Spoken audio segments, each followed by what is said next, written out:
So everyone's talking about how Essential Caravans has acquired the assets of Zone RV.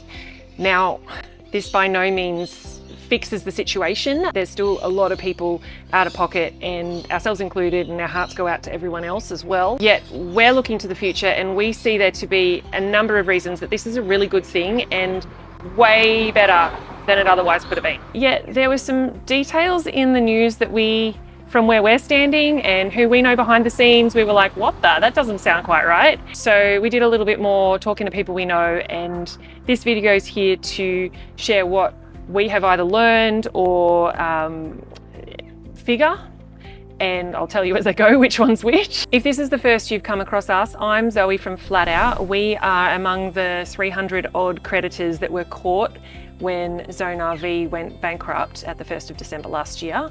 And we've been sort of telling our story a little bit online and trying to share support. Thank you all for your comments and well wishes and everything along the way.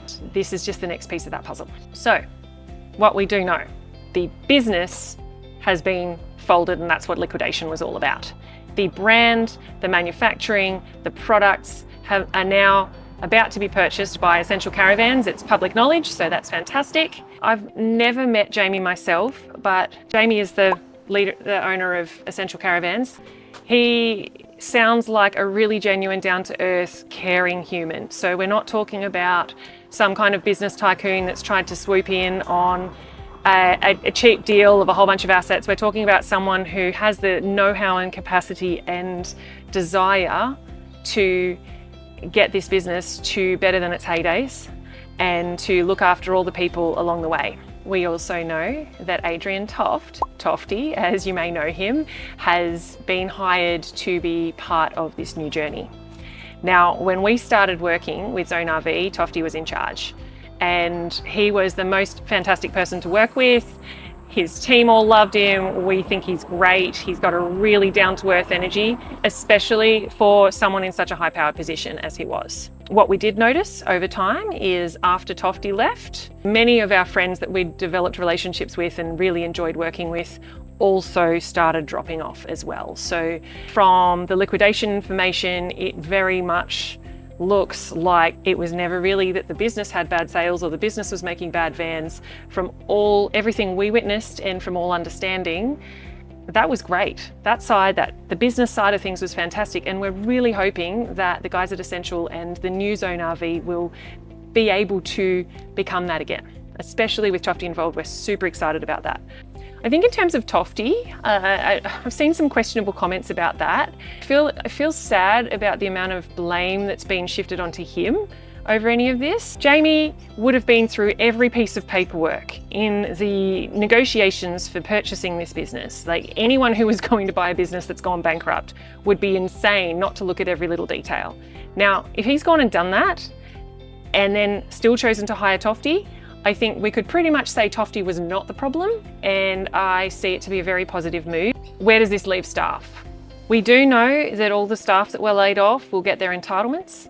We know that that's all been covered, so none of the staff will miss out. Where does this leave suppliers? And how does the company move forward? We know that a number of big suppliers have already reached out to the new ownership to say, hey, we're behind you, how can we help? We know you're not going to be the same as the last business, we still want to get involved. So if that's not a positive sign of the direction of where this is headed, I don't know what is, because some of these companies are owed millions. Whether we get kept in the new offerings for Zone, I have no idea. However, I still want to do my best to help this company forward, because there's so many ripple-on effects for the number of people who can be positively impacted by a quality transition to new ownership. What about the customers? With the customers, the news was saying all the people that paid up to $150,000, they won't be receiving their vans. I have on very good authority that 43 vans now have been given to the customers. I also know that Jamie himself has started and will be actually calling every single one of these customers. He may not have called you yet if you're one of the customers. However, from every understanding, Jamie is calling everybody himself to see how he can help. There may be some people that they can't do everything for, but I genuinely believe he's going above and beyond to help however he can because that is in the best interests of the brand as well, and that is actually just in the best interests of humans. And that's what we love so much about Who Bought It, is that they have that at the top of their mind. As for us, we will be in the people that they can't help. We will be in the lowest of the low list of creditors that might see cents in the dollar. We know this. We're not, we're not losing sleep over it. I'm young. I can earn money again. Thankfully, I've saved a lot in my 20s so that I actually am not in a position where this is that painful that I can't afford food on the table or anything like that. It's just the nature of business, and it's crappy, but what else can we do? If anything, we've received a whole lot of free advertising over talking about their situation, so I can't really complain about that front. If you want to help us out, buy our products, tell your friends, talk about our gear and help us out that way. That's probably the best thing that you can do to help us. But this video is not about that. This video is just about us trying to dispel some myths and just keep you all up to date in the journey. Thanks for watching.